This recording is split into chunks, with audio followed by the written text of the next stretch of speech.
नमस्कार दोस्तों, safety expert channel में आप सबका स्वागत है। आज का टॉपिक है वेल्डिंग वर्क के बारे में देखेंगे। उसमें हम hazard and precaution, welding work करते समय में क्या हजार्ड रहता है और उसके ऊपर क्या प्रिकॉशन ले सकते हैं, इस वीडियो में आज हम लोग देखने वाले हैं।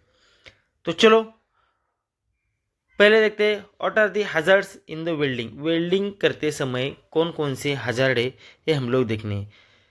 वेल्डिंग करते समय आई इंजरी हो सकती है, आंखों में स्पॉट गिर सकता है तो आंखों को जख्मी कर सकता है। बर्न इंजरी कर सकता है, आंखों को बर्न कर सकता है, बॉडी को बर्न कर सकता है। तीसरा है electrical shock, light arc radiation, electrical shock लग सकता है। चौथा है effects of heat, light and radiation heat pumps. वो उसका जो धुआं आता है उसके हीट के वजह से, धुएं की वजह से बॉडी को इफेक्ट कर सकता है, आंखों को इफेक्ट कर सकता है। Reduce cost of toxic gas welding metal reduce कर सकता है। फायर, आग लग सकती है। सातवां है ब्लास्ट स्कैटरिंग। ब्लास्ट स्कैटरिंग होता है, वेल्डिंग करते समय जो स्पॉट उड़ते हैं उसको स्कैटरिंग बोलते हैं, वो ब्लास्ट हो सकता है। स्पार्कलिंग वॉइस हो सकता है, उसका आवाज आता है, उसका स्पार्कलिंग वॉइस का प्रॉब्लम आ सकता है। तो उसके ऊपर प्रिकॉशन क्या क्या होना चाहिए हम लोग देखते हैं। पहला है remove all combustible material from the welding site.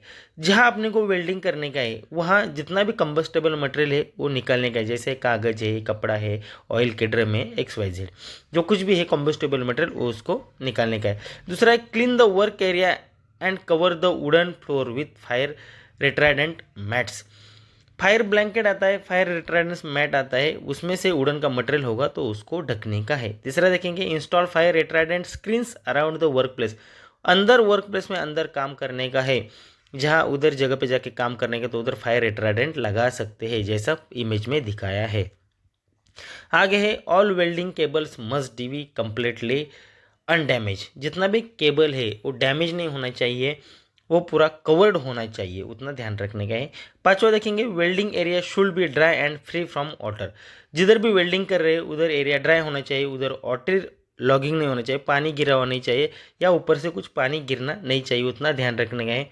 आगे देखेंगे be sure to keep a fire extinguisher and sand. जिधर वेल्डिंग चल रहा है उधर सैंड बकेट और फायर एक्सटिंग्विशर रखना जरूरी है।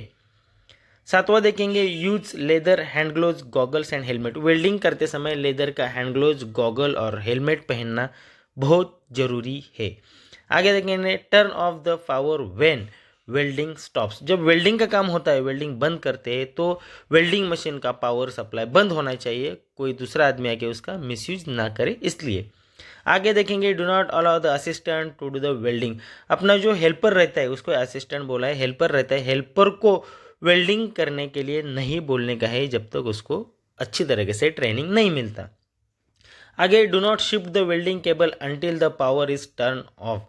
जब तक केबल बंद ना करे, केबल का पावर ऑफ बंद ना करे, तब तक हाथ से वेल्डिंग मशीन शिफ्ट नहीं करने का है।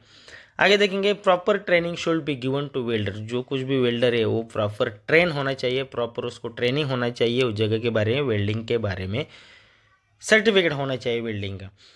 आगे है proper house keeping, good ventilation in the work area.